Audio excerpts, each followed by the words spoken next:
माननीय सभासदों, माननीय सभापति जी। Question number 61 doctor Ashok Kumar Mittal. Doctor Ashok Kumar Mittal, माननीय मंत्री जी। डॉक्टर अशोक कुमार मित्तल, आपका प्लीज आप अपना सवाल पूछिए, आपका सवाल ही रिकॉर्ड पे जाएगा। डॉक्टर अशोक कुमार मित्तल अपना सवाल पहला पूछिए।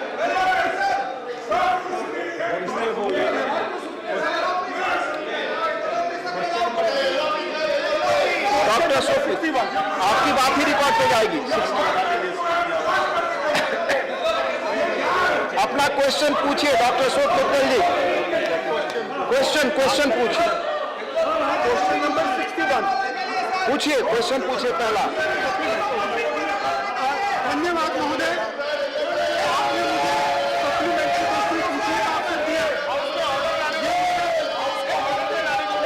ये मेरा सौभाग्य है कि सांसद के रूप में आज मैं इस महान सदन में पहली बार बोल रहा हूँ और मेरा पहला क्वेश्चन ही इस देश के अन्नदाता किसानों से संबंधित है। जो देश के अन्नदाता है, पंजाब के अन्नदाता है, किसानों की आय 2022 तक दोगुनी करने का लक्ष्य था और स्वास्थ्य मंत्री जी ने बताया कि एमएसपी एक विशेष हिस्सा है।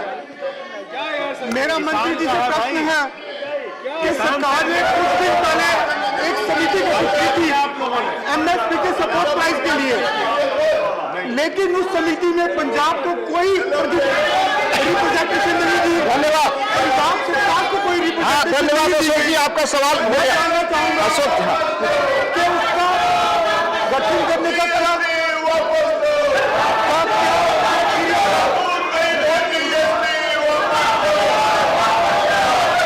मंत्री जी, जो सदस्य ने क्वेश्चन पूछा है इसके अनुसार इन्होंने एमएसपी की जो और जिस तरह से इन्होंने कहा कि एक कमेटी गठित करने की बात कही है और हमारे देश के प्रधानमंत्री आदरणीय नरेंद्र मोदी जी के द्वारा जो कमेटी की बात कही थी, तो मुझे बताते हुए प्रसन्नता है कि कमेटी का गठन तो कर दिया गया है और उस कमेटी के अंदर किसान प्रतिनिधि भी हैं और उसमें राज्य सरकार के भी प्रतिनिधि हैं, एग्रीकल्चर के एक्सपर्टीज लोग भी हैं और सेंट्रल गवर्नमेंट के अधिकारी भी हैं, जो आने वाले समय में हमारे जो किसानों के लिए एमएसपी के अंदर किस तरह से नया सुधार किया जाए और इसके साथ ही इंटीग्रेटेड फार्मिंग और नेचुरल फार्मिंग के ऊपर किस तरह से हम आगे जाकर देश के किसानों को बढ़ा सकें, इस दृष्टि से एक महत्वपूर्ण कमेटी का गठन किया गया है, जो आने वाले समय में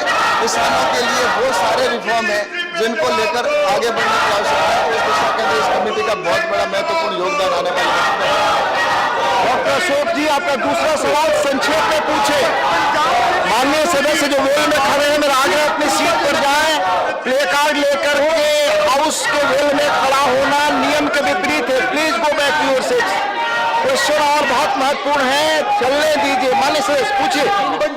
पंजाब के किसानों की स्थिति चिंताजनक है। हमारे राज्य के कृषि मंत्री ने भारत सरकार के मंत्री से मुलाकात की और एक पैकेज का आग्रह किया। मैं मंत्री जी से जानना चाहूंगा कि भारत सरकार ने उस पैकेज के बारे में क्या सोचा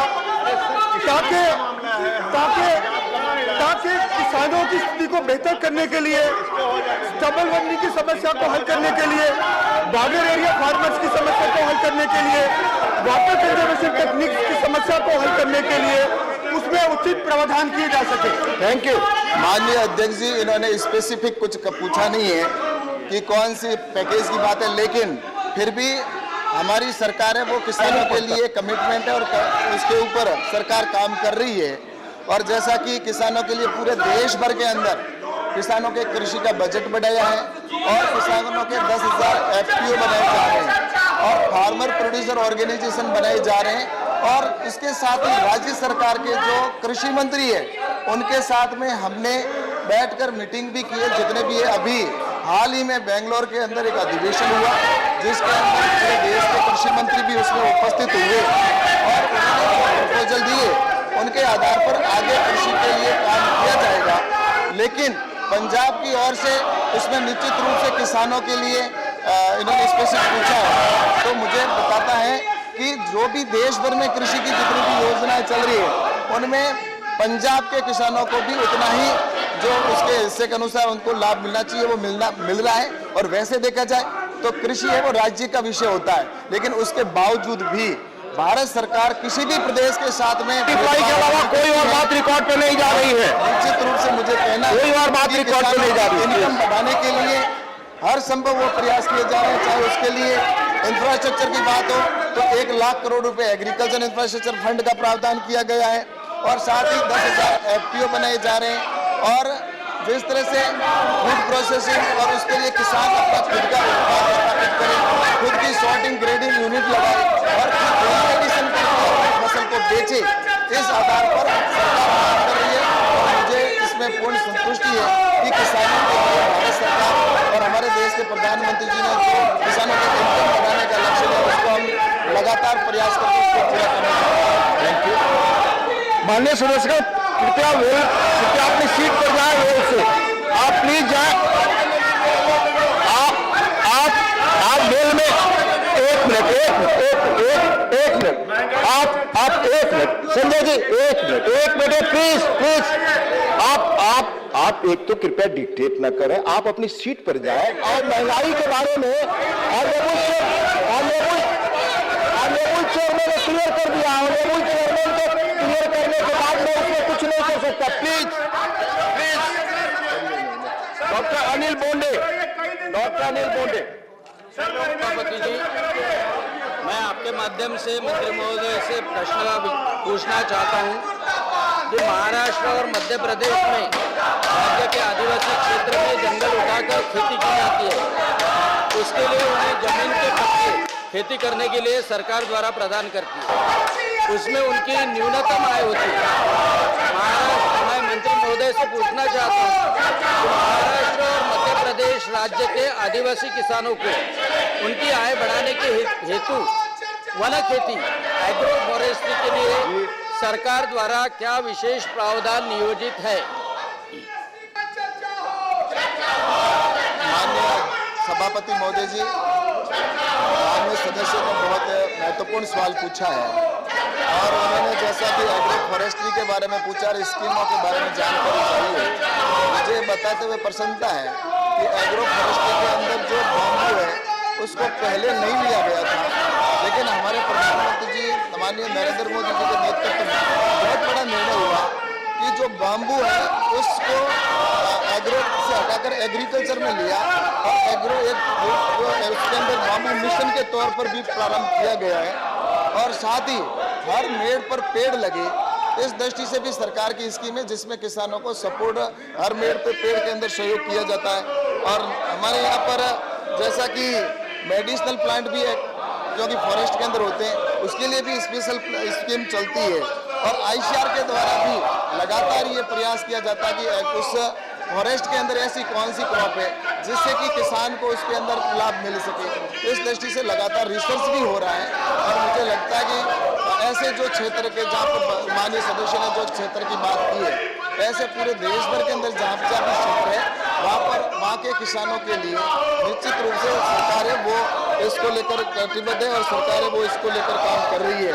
तो मुझे लगता है कि इसमें जो पट्टेदार किसान है उन किसानों को भी चाहे किसान सम्मान निधि का पैसा हो तो वो भी दिया जा रहा है और दूसरी भी जो स्कीम है उन स्कीमों के साथ में चाहे वो फसल बीमा योजना है, चाहे किसान क्रेडिट कार्ड योजना है, उनके साथ भी उन किसानों को जो पट्टेदार किसान है और उनको भी इसका लाभ सरकार के द्वारा अवेलेबल करवाया जा रहा है। माननीय जावेद अली खान साहब,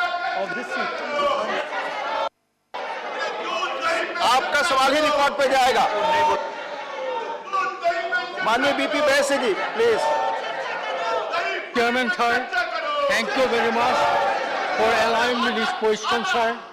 Assam and Northeastern region is a hub for organic cultivation, organic farming. Honorable Prime Minister always given importance to the organic cultivation in Assam and Northeastern region, sir. So I like to ask Honorable Minister, is the government of India decided to provide more budgetary allocation for organic cultivation and organic farming Assam and Northeastern region.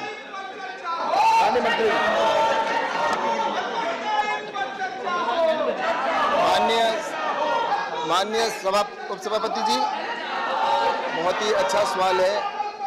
जिस तरह से organic farming और natural farming की बात की गई है, पूरे देश के अंदर इस विषय को लेकर चिंता भी है कि जिस तरह से पेस्टिसाइड और यूरिया डाल के और जिस तरह से किसान खेती करे, उसका इफेक्ट भी अन्य जो व्यक्ति हैं उनके ऊपर भी पड़ रहा है। इसको लेकर हमारे प्रधानमंत्री आदरणीय नरेंद्र मोदी जी ने नेचुरल फार्मिंग के लिए भी अलग से बजट की भी व्यवस्था की है और प्राकृतिक खेती को बढ़ावा देने के लिए उसके अंदर स्कीम भी है।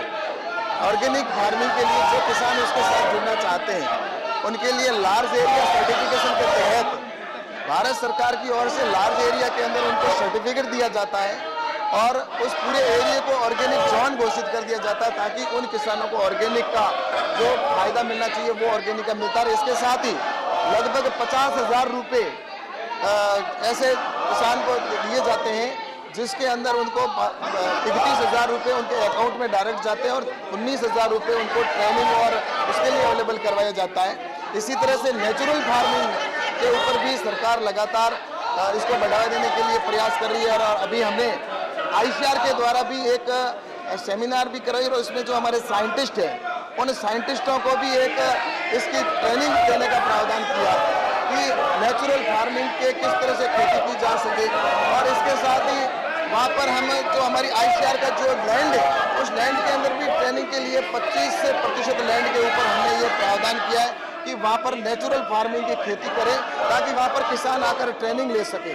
इस दृष्टि से लगातार प्रयास करके और नेचुरल फार्मिंग को बढ़ावा देने के लिए सरकार की ओर से 12,000 रुपये उस किसान को भी अवेलेबल कराने की और स्कीम के तहत देने का प्रावधान है। तो मुझे लगता है कि इस तरह से करने से जो नेचुरल फार्मिंग का एरिया भी और प्राकृतिक खेती का एरिया भी लगातार बढ़ रहा है और लोगों का भी उनके प्रति प्राकृतिक खेती के और ऑर्गेनिक खेती के प्रति रुझान भी बढ़ा और स्कीम का भी लाभ ले रहे हैं। डॉक्टर DP वत्स। माननीय सभापति जी, आपके माध्यम से मैं माननीय मंत्री जी से पूछना चाहूँगा कि एग्रीकल्चर कमोडिटीज का एक्सपोर्ट बढ़ा है, यानी कि 42 मिलियन US$ से बढ़ के करीब $60 मिलियन हो गया है। इसमें कौन सी कमोडिटीज बाहर एक्सपोर्ट की गई हैं? क्या सरकार को फीडबैक मिला है जहाँ हमारी कमोडिटीज गई हैं उन देशों ने इसको पसंद किया है और आगे सरकार क्या करना चाहती है एक्सपोर्ट इंक्रीज करने के लिए? Thank you. माननीय उपसभापति महोदय जी, कृषि के अंदर एक्सपोर्ट जिस तरह से लगातार बढ़ रहा है तो विश्व के दूसरे देशों के अंदर ही भारत की जो एग्रीकल्चर है या भारत का जो प्रोडक्ट है, चाहे वो हॉर्टिकल्चर का प्रोडक्ट है या अन्य प्रोडक्ट है, उसके प्रति एक रुझान आया और उसके ऊपर विश्वास जगा है और उसी का परिणाम है कि लगातार एक्सपोर्ट है वो हमारा बढ़ता जा रहा है और लगभग 50 बिलियन US$ वो इस बार एक्सपोर्ट हुआ है। तो ये लगातार बढ़ा है और उसके अंदर कई ऐसी फसलें हैं जिसमें एक लिस्ट अगर ये माननीय सदस्य कहना चाहेंगे तो अभी मेरे पास अवेलेबल नहीं है, लेकिन वो पूरी लिस्ट में माननीय सदस्य को अवेलेबल करवा दूंगा जिन के माध्यम से वो जो फसलें हैं जिनका एक्सपोर्ट के अंदर लगातार बढ़ रहा है और उसके लिए विशेष सरकार के द्वारा कि किसानों को ट्रांसपोर्ट के लिए भी सुविधा अवेलेबल करवाई जाए, चाहे उसके लिए सरकार की तरफ से उड़ान योजना के तहत भी किसान उड़ान के तहत भी सपोर्ट किया जाता है और प्रोसेसिंग और सॉर्टिंग ग्रेडिंग सबके लिए व्यवस्था की जा रही है। माननीय मंत्री जी संक्षिप्त जवाब के दें। लिए एपेडा जो हमारी एजेंसी है, एपेडा के द्वारा इसकी पूरी मॉनिटरिंग की जाती है। Thank you. Question number 62 doctor कन्नी मोजी NVN सोमो। डॉक्टर कन्नी मोजी प्लीज। माननीय मंत्री जी first supplementary. Thank you, sir. Sir, I would like to know from the Honorable Union Minister whether the Union government received any complaint against the then AIADMK-led government in Tamil Nadu for the deliberate attempt to change in the tender documents to suit specific companies in spite of two top IAS officers refused to accept and sign the changes made in the tender documents And if so, any legal action was taken against those who were responsible for the incoordinate delay in execution of the BharatNet project in Tamil Nadu. So my next question is, I would like to know from the Honorable Minister. One question, madam, only one. Then next time. Wait, माननीय मंत्री। Honourable chairman sir, कृपया सवाल पूछ रहे हैं members को जाकर object न करें, न उनका चेहरा रोके, उनके भी फंडामेंटल राइट्स हैं, please. Honorable Chairman sir, the BharatNet project is implemented by the state government in Tamil Nadu. So there are about 8 states in which the state governments wanted to implement the project as per their own protocol. Tamil Nadu was one of them, and Tamil Nadu was given this as per one MOU. This entire responsibility was given to the government of Tamil Nadu. How they implement it, they have to devise their own way. If there is any problem regarding any particular tender conditions, terms and conditions, it is up to the state government to decide those terms and conditions, and they can take their action against any particular officer if they have found any officer guilty of this. It is within their jurisdiction to take the action, sir. Second supplementary, doctor Kanimozhi ji, second supplementary. Sir, I would like to know from the Honorable Minister whether the Union government has issued any strict orders for the inordinate delay due to the irregularities during the previous AIADMK government in Tamil Nadu, and why the Union government silently witnesses the wrongdoings of the erstwhile AIADMK-led government in Tamil Nadu with regards to the execution of the BharatNet project, which is very important for the development of people in rural areas and remote villages. Thank you. Again, sir, we are a federal government. Our constitution puts us in a federal structure in which if any state government wants to execute a particular program, then the state government has to decide how to do it, how to decide the terms and conditions, how to decide the framework of execution. It is a structure in which the state has taken the prominence. If there is any particular action which needs to be taken, it is the state government which has to take the action, sir. Thank you. No supplementary on this question. Question number 63, modernization of railway stations in Rajasthan. Shri Neeraj Gangi. Please आप seat पर जाएं, आपको members पूछने दें। माननीय मंत्री जी, Table of the House. आप सवाल नहीं पूछना चाहते नीरज जी, आपका सवाल है ये। 2 सप्लीमेंट्री आप पूछ सकते हैं, आप बेल में खड़े हैं, मैं अनुरोध कर रहा हूँ, जाइए अपने कलीग से आग्रह करिए कि आपको सवाल पूछने दें। सवाल पूछना आपका अधिकार है। माननीय नरेश बंसल जी, माननीय नरेश बंसल, माननीय नरेश बंसल, प्लीज।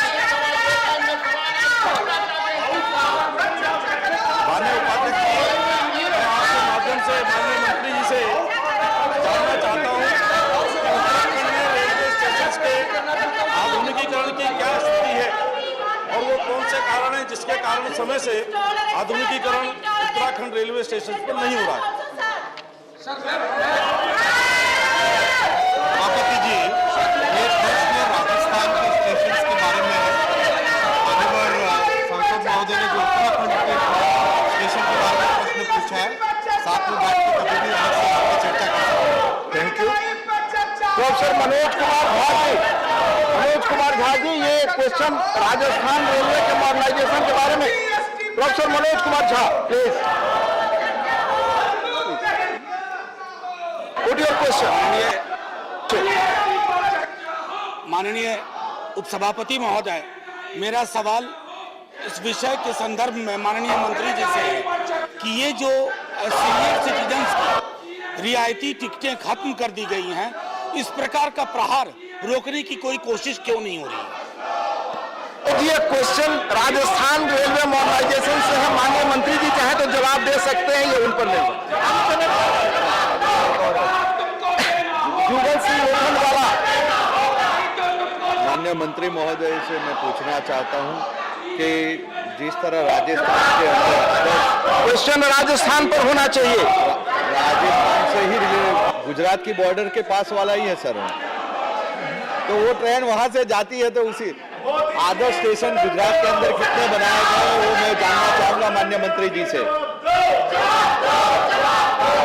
माननीय सभापति महोदय, राजस्थान राजस्थान के स्टेशन से संबंधित है, लेकिन जिस तरह से प्रश्न आ रहे हैं मैं आपके जानकारी में लाना, आपके जरिए से सभी मान्य सदस्यों की जानकारी में लाना चाहूँगा कि माननीय प्रधानमंत्री जी ने रेलवे के सभी स्टेशनों के विकास के लिए एक बहुत बड़ी योजना शुरू की। आपने देखा, सभी ने देखा कि करीब करीब आज देश भर में सभी स्टेशन पहले से साफ सुथरे हैं, पहले से बेहतर कंडीशन में। और 3 स्टेशन को बहुत ही बड़े योजनाबद्ध तरीके से उनका मॉडर्नाइजेशन किया गया। इसी जगह पर विश्वेश्वरैया टर्मिनल बैंगलोर में और रानी कमलापति स्टेशन भोपाल में, इन तीनों स्टेशन से जो लर्निंग्स आई, उसके बाद में बड़े स्केल पे रेलवे स्टेशन का मॉडर्नाइजेशन रीडेवलपमेंट हो रहा है। और माननीय सभापति महोदय, जानकर खुशी होगी कि as on today 46 tender station के रीडेवलपमेंट हो चुके हैं, काम चालू होगा, फील्ड में काम चालू हो गया है। बहुत बड़े पैमाने पे स्टेशन का रीडेवलपमेंट का काम चल रहा है। इसके साथ ही साथ 386 स्टेशन, 386 स्टेशन का मास्टर प्लानिंग का काम चल रहा है। माननीय प्रधानमंत्री का विजन है कि स्टेशन सिटी का सेंटर बने, सिटी की जो लाइफ है, सिटी का जो इकोनॉमी है, उसका एक सेंट्रल हब बने। और कई जगह जहाँ पे शहर के दोनों तरफ, स्टेशन के दोनों तरफ शहर डेवलप हुए, वहाँ पे दोनों तरफ के शहर के हिस्सों को जोड़ने का माध्यम बने। तो इस भावना के साथ बहुत ही अच्छे डिज़ाइन से हर एक रीडेवलप्ड स्टेशन में एक रूफ प्लाजा बन रही है प्लेटफॉर्म के ऊपर, जिससे कि शहर के अंदर एक नई कॉमर्शियल स्पेस, एक नई लिविंग स्पेस क्रिएट होती है। उस पूरी भावना के साथ स्टेशन का रीडेवलपमेंट चल रहा है। तो माननीय सदस्यों में अपने अपने राज्य में जिनको भी कोई जिज्ञासा हो, मेरे से कार्यालय में आके मिले, जरूर उनके राज्य के विषय में मैं जानकारी दे दूंगा। क्वेश्चन नंबर 64 माननीय नरेश बंसल जी। माननीय मंत्री जी, क्वेश्चन नंबर 64। Thank you.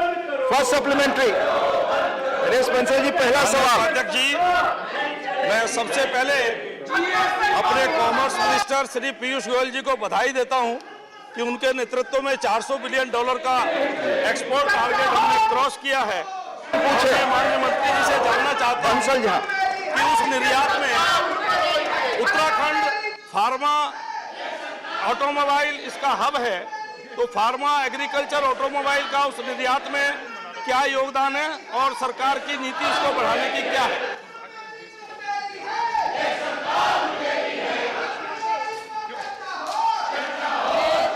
माननीय सदस्य जी को आपके माध्यम से कहना चाहती हूँ कि आज हमारा देश ट्रेड और कॉमर्स में एक्सपोर्ट की दृष्टि से एक बहुत बेहतर दौर से गुजर रहा है।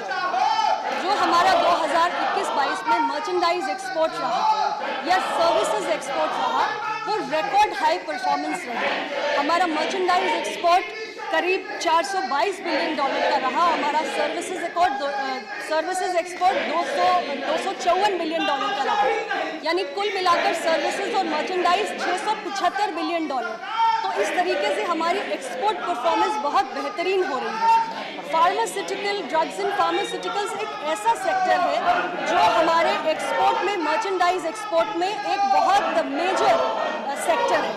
और 2021-22 में जो हमारे ड्रग्स एंड फार्मास्यूटिकल का एक्सपोर्ट रहा है, वो लगभग 24,605 मिलियन का रहा है। So this is one of the major product sectors of exports. जहाँ तक उत्तराखंड की बात माननीय सदस्य ने की है, ये एक ऐसा राज्य है जहाँ लगभग 13 ऐसे डिस्ट्रिक्ट्स हैं जिनके अंदर फार्मास्यूटिकल्स या इसके अलावा जो ऑटोमोबाइल और एग्रीकल्चर एक्सपोर्ट्स की इन्होंने बात की, प्रोडक्ट्स की बात की, वो काफ़ी तादाद में उसका प्रोडक्शन होता है। इसके लिए हमारी सरकार ने एक नई पहल की है जिसका आह्वान माननीय प्रधानमंत्री जी ने किया, यानी देश के कोने कोने जिले के अंदर जो उसकी यूनिक स्पेशलिटी है, जो एक अलग किस्म का प्रोडक्ट या उसकी स्पेशलिटी है, उसको एक्सपोर्ट की दृष्टि से प्रमोट करने के लिए हम हर केंद्र बनाने की पहल कर रहे हैं। तो माननीय सदस्य के राज्य उत्तराखंड में भी हर डिस्ट्रिक्ट के अंदर हमारी कोशिश है कि हम एक डिस्ट्रिक्ट एक्सपोर्ट डेवलप करें, उसमें एक district export promotion committee specific export plan बनाया जा रहा है। जो भी एक्सपोर्ट पोटेंशियल वाले प्रोडक्ट्स हैं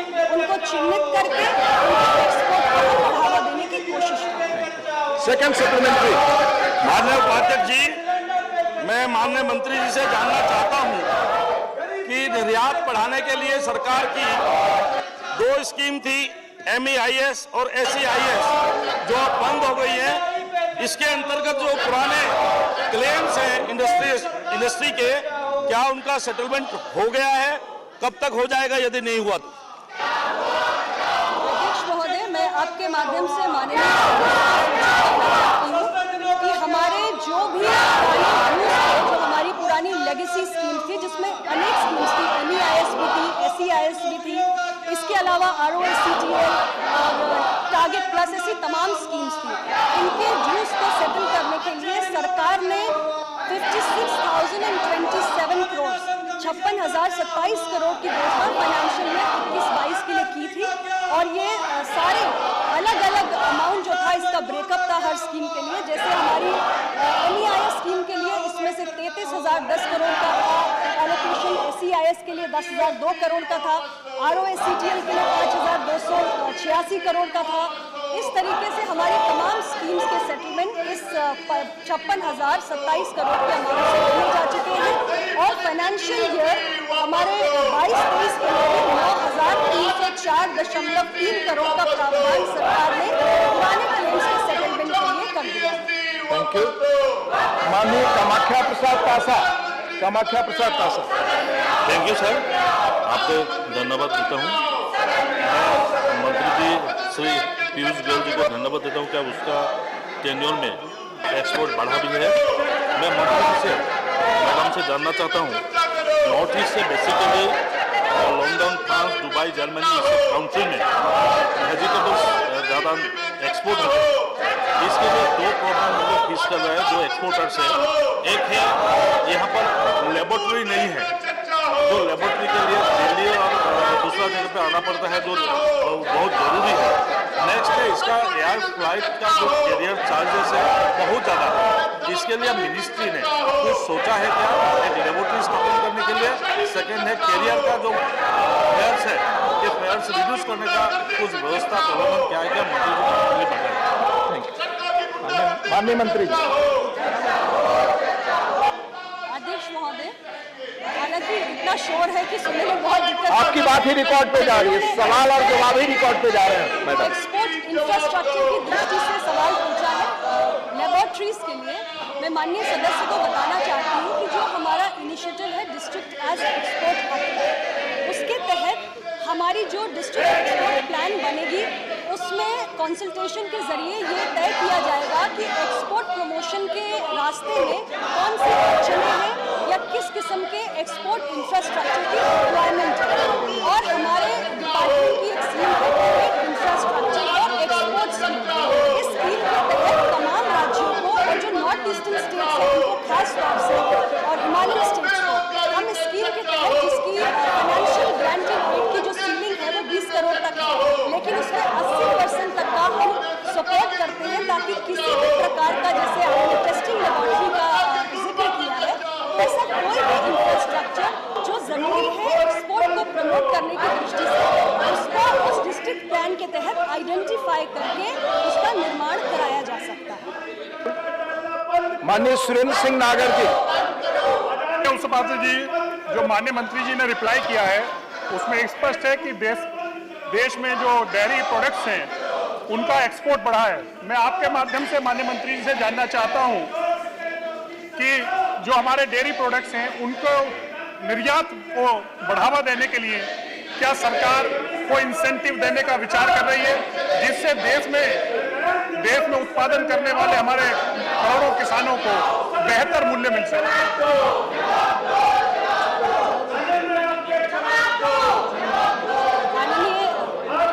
माननीय अध्यक्ष महोदय, मैं माननीय सदस्य को सूचित करना चाहती हूँ कि हमारी सरकार अपने एक्सपोर्ट प्रमोशन स्ट्रैटेजी के तहत जो हमारे एग्रीकल्चर प्रोडक्ट्स हैं उनको भी बढ़ावा देने के लिए बहुत प्रयास कर रही है।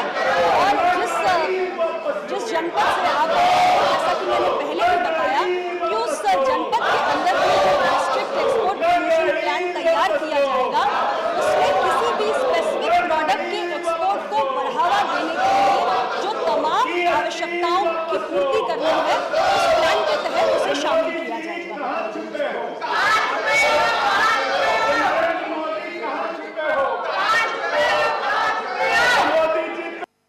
कुमार मोदी महोदय, मैं माननीय मंत्री से जानना चाहूंगा कि जो रुपये का डिप्रिसिएशन हो रहा है उसका एक्सपोर्ट पर क्या प्रभाव पड़ेगा, क्योंकि रिकॉर्ड 400 बिलियन से ज़्यादा डॉलर के एक्सपोर्ट के बाद जो पहला क्वार्टर है इस साल का, उसमें लगातार मॉडरेशन हो रहा है, उसमें गिरावट आ रही है एक्सपोर्ट के अंदर। जो अप्रैल में 30.7% था वो गिरकर जून में 16.8% हो गया, और जो ट्रेड डेफिसिट है वो भी फर्स्ट क्वार्टर में 70.6 बिलियन डॉलर पर पहुंच गया है। इसलिए मैं माननीय मंत्री से जानना चाहता हूं कि एक्सपोर्ट में जो गिरावट आ रही है फर्स्ट क्वार्टर में और ट्रेड डेफिसिट बढ़ रहा है तो रुपये के डिप्रिसिएशन का क्या प्रभाव पड़ेगा एक्सपोर्ट पर?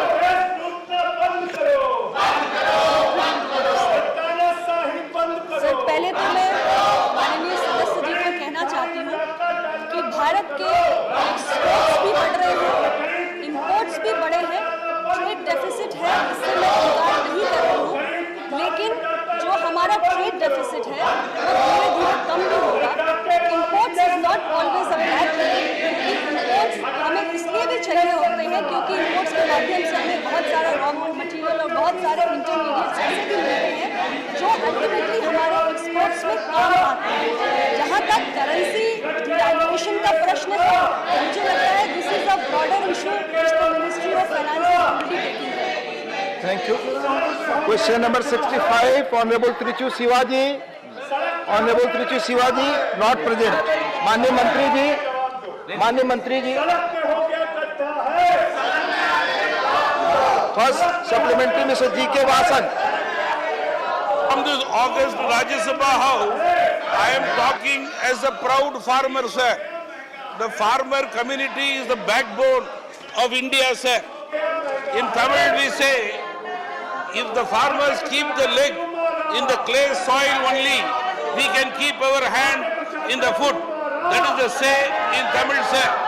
To the Honorable Minister, I would like to say, there are lakhs and lakhs of farmers in Tamil Nadu cultivating various type of crops.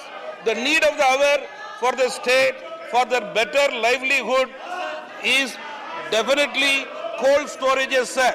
Today, 187 cold storages, capacity of 3.95 lakh MT is only, sir, 2015 survey of NABARD. Please be brief. I would like to request the Honorable Minister, You have to put question, Basan ji. new survey has to be done Please, for the Mr. interest of Chandrasekhar Tamil Rao, Nadu. Please mister Chandrashekhar Rao जाकर आप किसी को बोलने से रोक नहीं सकते। Mister Chandrashekhar Rao please, आप तो किसी को बोलने से please. In 2015, there was a survey from NABCON, the required capacity of cold storage in the country. As per the survey, there is a demand for cold storages. Government of India in last 5 years is encouraged cold storages in the country, sir. That's why the capacity is increased from 2000 around. The capacity was only 318 million metric ton in 2014, sir. Now it is increased to 381 million metric ton in 2022. Thus the capacity of 8,361 cold storages are formed or constructed around the country. Thus now Government of India under the leadership of Modi ji, we launched the Agriculture Infrastructure Fund, sir, and also under MADH scheme and RKVI scheme, Rashtriya Krishi Vikasa Yojana scheme, any state can plan for their development in the state. And district का क्या चाहिए, district का क्या चाहिए, district का आवश्यकता का आधार पर any district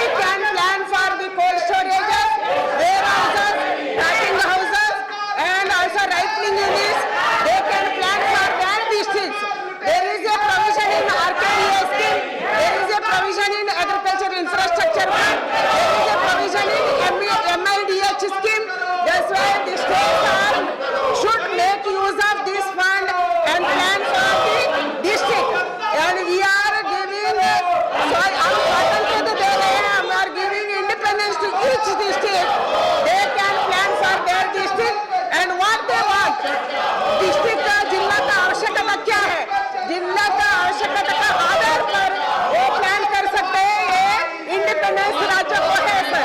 थैंक यू। माननीय Kanak Meghla Ravindra Kumar, but this question relates to Tamil Nadu. Kanak Meghla ji, question relates to Tamil Nadu. Sir, with regard to the with regard to the infrastructure of the agriculture using concerned, whether the government allocated माननीय जो भी सदस्य दूसरे सदस्य को बोलने नहीं देना चाहते या पीछे जाकर के प्ले कार्ड दिखा रही है, गलत है, अपनी सीट पर जाए। कनक Meghla Ravindra Kumar ji.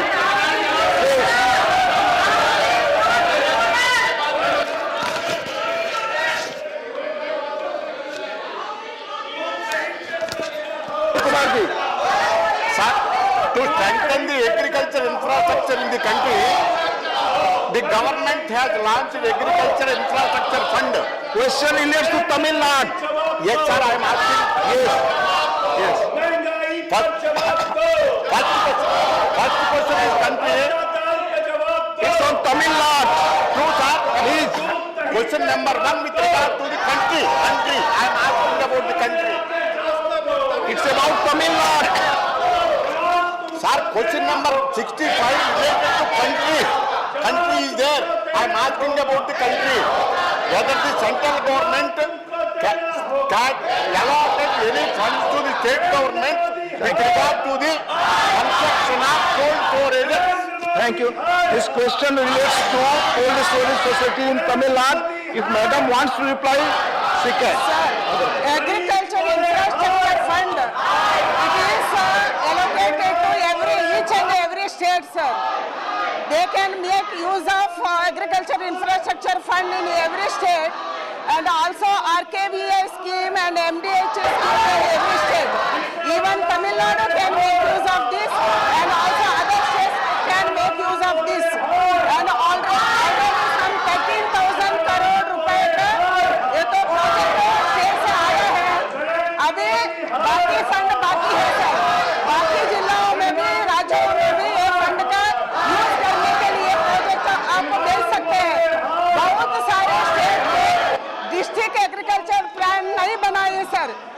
District agriculture plan बनाना, उसको गवर्नमेंट ऑफ इंडिया को भेजना, और इधर से हम इसको सैंक्शन करने के लिए तैयार है सर।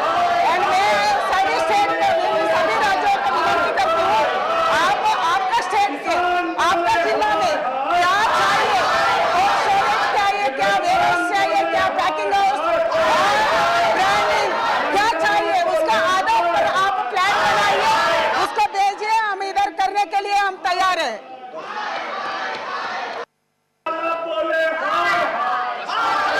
क्वेश्चन नंबर 66, माननीय रामनाथ ठाकुर जी। माननीय मंत्री जी।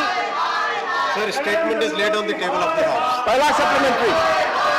उपसभापति महोदय, मैं आपके माध्यम से मंत्री जी से जानना चाहता हूँ कि कोरोना के कारण जो ट्रेनें रोकी थी, वहाँ उस स्टेशन पर भारत सरकार मंत्री जी रोकवाने का काम करेंगे।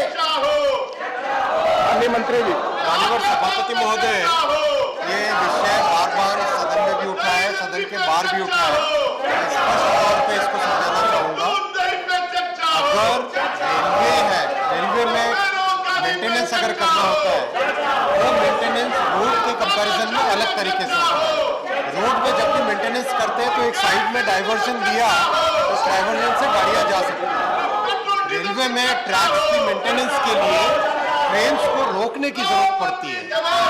इसके कारण जिस तरह से स्टॉपेजेस दिए गए थे पहले काल में, 2019 में एक बड़ी एक्सरसाइज ली गई IIT मुंबई के साथ मिलकर, जिसमें रेलवे को 24 घंटे में से 3 घंटे का मेंटेनेंस का जो पीरियड चाहिए वो पीरियड मिले, उसके हिसाब से पूरे के पूरे टाइम टेबल को रीड्राफ्ट किया गया। उसके कारण देश भर में करीब 9,500 के आसपास स्टॉपेजेस निकालने पड़े।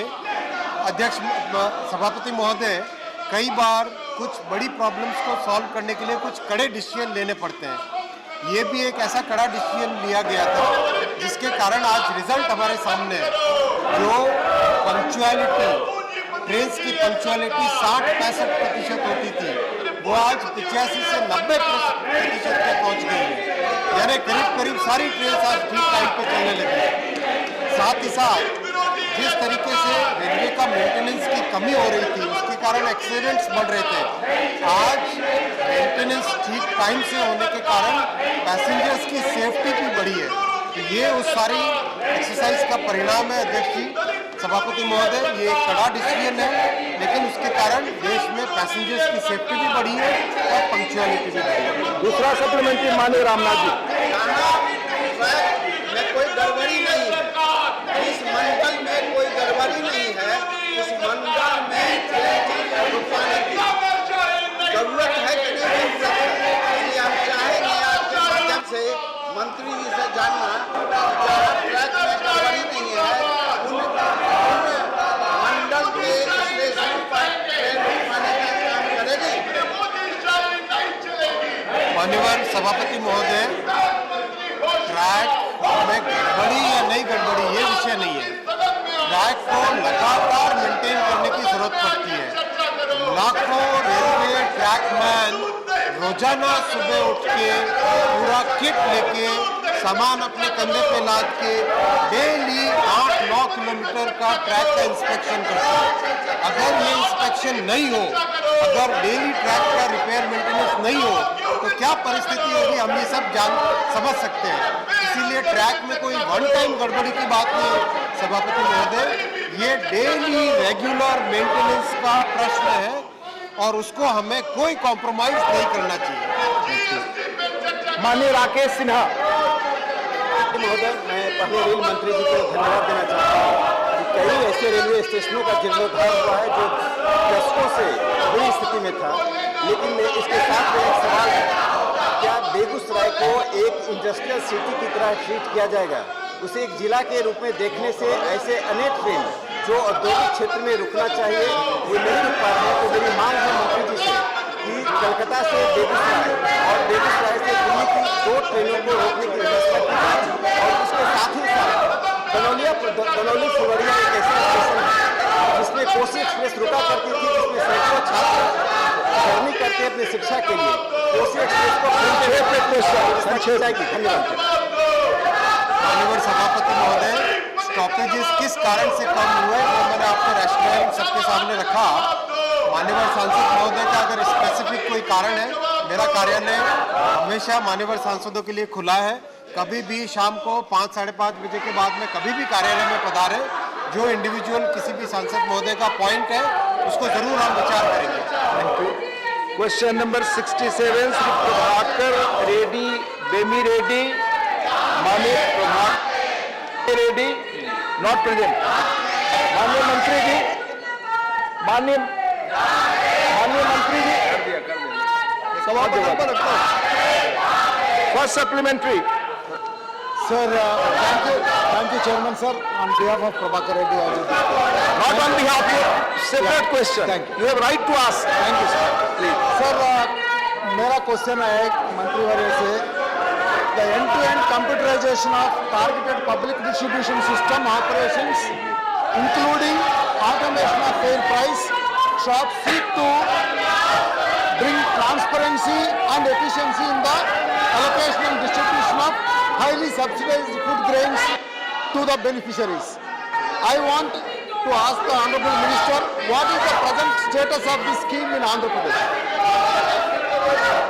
माननीय मंत्री जी महोदय, अध्यक्ष उपसभापति महोदय, प्रश्नकर्ता हमारे श्री रेड्डी जी ने जो प्रश्न किया है, मैं उसके संदर्भ में बताना चाहूँगा कि भारत सरकार ने पूरी तरह से आदरणीय प्रधानमंत्री नरेंद्र भाई मोदी जी ने जो पौष्टिक आहार फोर्टिफाइड राइस को जो उन्होंने स्वतंत्रता दिवस के अवसर पर ये घोषणा किया, उसके तहत हमने 65% ऐसे लोग जो देश में चावल खाते हैं, उनके लिए पूरी व्यवस्था हमने उनकी जनसंख्या को देखते हुए और देश में सर्वाधिक वंचित और जो ऐसे समाज के कमजोर वर्ग के लोग हैं, उनके लिए जो कुपोषण से शिकार होते हैं, उनको बचाने का काम हमारी सरकार ने किया है। महोदय, जो प्रश्नकर्ता है उसका मैंने पूरा स्पष्ट उत्तर नहीं दे पाया। संक्षेप में जवाब दे, फिर से अगर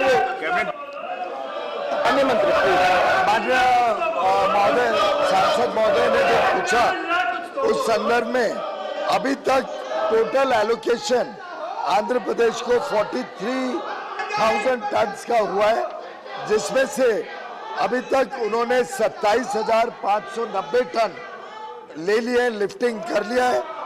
प्रधानमंत्री पोषण अभियान, ये पहले मैंने आईसीडीएस का नंबर दिया, प्रधानमंत्री पोषण अभियान के अंतर्गत आंध्र प्रदेश को 86,526 टन का एलोकेशन हुआ, out of which the lifting under PM Poshan in Andhra Pradesh is 78,378.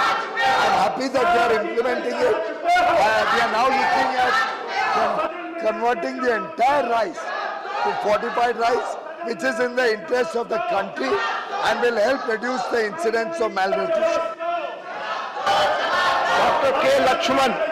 Doctor के लक्ष्मण, धन्यवाद सभापति महोदय। आपके माध्यम से मंत्री महोदय से मैं पूछना चाहता हूं कि whether this TRS government is it a fact that miserably failed to distribute the implementation of PDS in Telangana, क्योंकि मोदी जी सरकार देश भर में गरीब के हित के लिए कोई गरीब भूखा पेट नहीं सोना 80 करोड़ आबादी को 5 किलो चावल दिया जा रहा है, मगर तेलंगाना के अंदर अप्रैल माह से फ्री राशन बंद किया गया। अगर सही है तो what is the action taken by the union government to see that the free ration is reach to the poor of Telangana people? Thank you. माननीय सभापति महोदय, बहुत दुर्भाग्य से ये स्थिति पिछले कुछ महीनों में उत्पन्न हुई, जिसके कारण तेलंगाना ने हमारी जो अन्य योजनाएं उसमें पूरी तरीके से अपना योगदान नहीं दिया। उदाहरण के लिए अब जो प्रश्न चल रहा है राइस फोर्टिफिकेशन का, केंद्र सरकार की, प्रधानमंत्री मोदी जी की इच्छा थी कि बच्चों को, जो हमारी माताएं हैं, उनको आईसीडीएस और पीएम पोषण के अंतर्गत जो चावल मिलता है वो फोर्टिफाइड राइस मिले। इस उद्देश्य से तेलंगाना को 26,180 टन पीएम आईसीडीएस स्कीम के अंतर्गत उठाना था, उसके सामने मात्र 6,544 टन 6544 टन ही उन्होंने उठाया। ऐसे ही पीएम पोषण के अंतर्गत तेलंगाना को 16,499 टन लेने थे, अभी तक उन्होंने शून्य, दुर्भाग्य से शून्य चावल फोर्टिफाइड लिया है। ऐसे तो प्रधानमंत्री जी ने संवेदना दिखाते हुए देश के 80 करोड़ लोगों के लिए जो प्रधानमंत्री गरीब कल्याण योजना के तहत जो मुफ्त में राशन दिया, फूड सिक्योरिटी के अतिरिक्त 5 किलो हर व्यक्ति के लिए अतिरिक्त राशन दिया, 25 महीने तक दिया। उसमें भी अप्रैल से जो देना था उसमें तेलंगाना सरकार ने बहुत सुस्ती दिखाई और उसके कारण अप्रैल से वहाँ के गरीबों को अधिक जो अनाज प्रधानमंत्री गरीब कल्याण अन्न योजना का मिलना था वो नहीं मिल रहा था। केंद्र सरकार ने इसको बहुत सख्ती से लिया। अब जाके जून महीने का अनाज का वितरण तेलंगाना सरकार ने बड़ी मुश्किल से हमारे बार कहने के बाद शुरू किया है। अब हम उम्मीद करेंगे आगे केंद्र सरकार की योजनाओं के साथ जुड़े रहें। Mister GVL Narasimha Rao, please be brief in your question. Sir, I would like to first of all congratulate the Honorable Prime Minister and the Ministry for fortification of the PDS rice to end anemia and malnutrition. Please question. My question to Honorable Minister is, Please do not do this. This is not proper. This is not proper, madam. Please. I will give a privilege notice.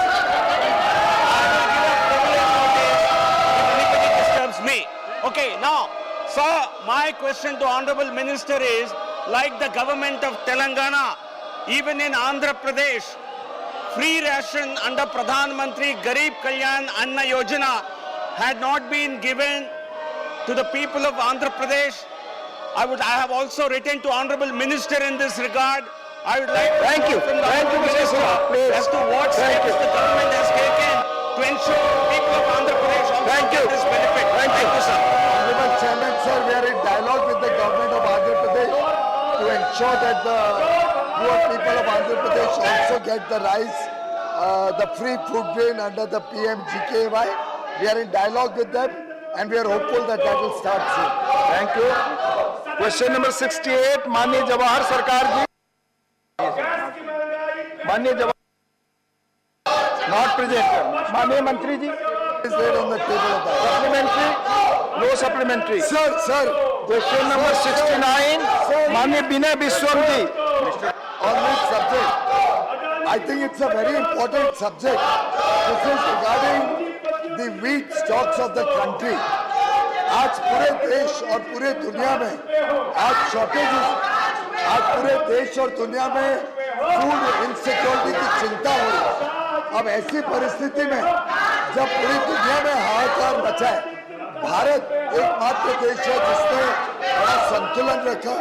ऐसे में भी अगर हमारे विपक्ष के मित्र तैयार नहीं है कि उसमें चर्चा हो, तो ये तो एकदम बेबुनियाद। माननीय मंत्री जी सर, आपके बेबुनियाद जिस प्रकार से जब करे जवाब, ये हम सबका भी अधिकार है। और जब सरकार तैयार चर्चा के लिए तैयार है कि वो लोग अपने जगह पे देख लो।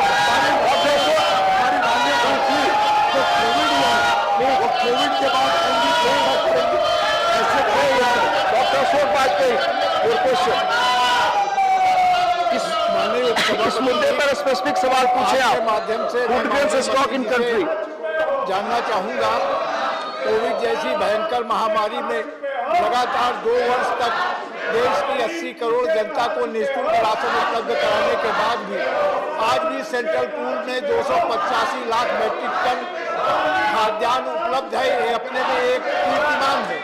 मैं माननीय मंत्री जी से अपेक्षा करता हूं कि उत्तर प्रदेश जैसे बड़े राज्य में 2022-23 में गेहूं की खरीद का लक्ष्य क्या है जो सेंट्रल पूल के लिए, क्या विभिन्न राज्यों द्वारा सेंट्रल पूल में जो उनका निर्धारित कोटा है पूरा किया गया है कि नहीं, बताने की कृपा करेंगे। माननीय अध्यक्ष महोदय, इस वर्ष बहुत गर्मी के कारण काफी इलाकों में गेहूं के उत्पादन में कमी आई है। इसी के साथ साथ दाम अच्छे होने के कारण कई हमारे किसान भाई बहनों ने अच्छे दामों पे एमएसपी से भी ऊपर अपना उत्पाद को बेचने का उनको मौका मिला। सरकार ने उनको पूरी छूट दी। जहां जहां किसानों ने सरकार को कहा लेने के लिए, हमने पूरा देश भर में उठाया है। उत्तर प्रदेश में भी सब प्रोक्योरमेंट सेंटर चले, जहां जहां पे लोगों ने, किसानों ने दिया, सरकार ने उठाया अनाज को, और जहां जहां उनको ज्यादा मार्केट में मिले उन्होंने मार्केट में दिया। इसी परिस्थिति के बावजूद आज 275 लाख टन सरकार के पास है, और ये इस देश के गर्व की बात। हमारे अन्नदाताओं ने हमको फूड सिक्योरिटी दी है, उसके लिए मुझे लगता है हम सबने हमारे किसानों को, हमारे अन्नदाताओं को धन्यवाद देना चाहिए, जिसके लिए प्रधानमंत्री जी ने पीएम किसान योजना लाकर उनको मानदेन भी। लेकिन ये जो व्यवहार जिस प्रकार से विपक्ष के हमारे साथी कर रहे हैं, sir, majority of the house, आज मेजॉरिटी ऑफ द हाउस चर्चा चाहती है, सरकार भी चर्चा चाहती है। गंभीर विषय है। अभी कोविड का जिक्र हुआ, हमारी माननीय वित्त मंत्री को कोविड हुआ है, कोविड के बाद आएंगी, यहाँ पे सार्थक चर्चा हो, वो सुनना चाहती है उनकी बातें। लेकिन जिस प्रकार से ये बता रहे, ऐसे में कैसे सार्थक चर्चा हो सकती है? प्लीज अपनी अपनी सीट पर जाएं। माननीय एलओपी कुछ कहना चाहते हैं, प्लीज बेल में खड़ा होकर अगर आप कुछ कहेंगे तो माननीय एलओपी ने को बोलने नहीं देना चाहेंगे। आप सभी लोग सीट पर जाएं। माननीय एलओपी कुछ बोलना चाहते हैं, आप सभी लोग सीट पर जाएंगे तो मैं इजाजत दूंगा। सभी लोग सीट पर जाइए प्लीज। माननीय एलओपी कुछ कहना चाहते हैं, आप सभी लोग सीट पर जाइए, मैं उनको इजाजत दे रहा हूं। आप बेल में खड़ा रहेंगे, मैं इजाजत नहीं दूंगा। आप बेल में खड़ा रहेंगे, मैं इजाजत नहीं दूंगा। प्लीज आप जाएं, आप प्लीज आप अपनी अपनी सीट पर जाएं। माननीय अपनी सीट पर जाइए। मिस्टर जॉन बेटा, this is not your seat, please. Seats are specified. There are very clear indications and rulings for it. Please. Please, बीच में खड़े ना हो, अपनी सीट पर बैठ जाए। माननीय एलओपी बोलना चाहते हैं, प्लीज अपनी seat. Please please please please माननीय एलओपी प्लीज। सर आप शोर ना करें, माननीय एलओपी को बोलने दें। अगर आप बोलने नहीं देना चाहते हैं, कोई बोलेगा, कमेंट करेगा, फिर दिक्कत होगी। प्लीज एलओपी को बोलने दीजिए, प्लीज। डिप्टी चेयरमैन साहब, हम 5 दिन से ये पूरी कोशिश कर रहे हैं कि जनता की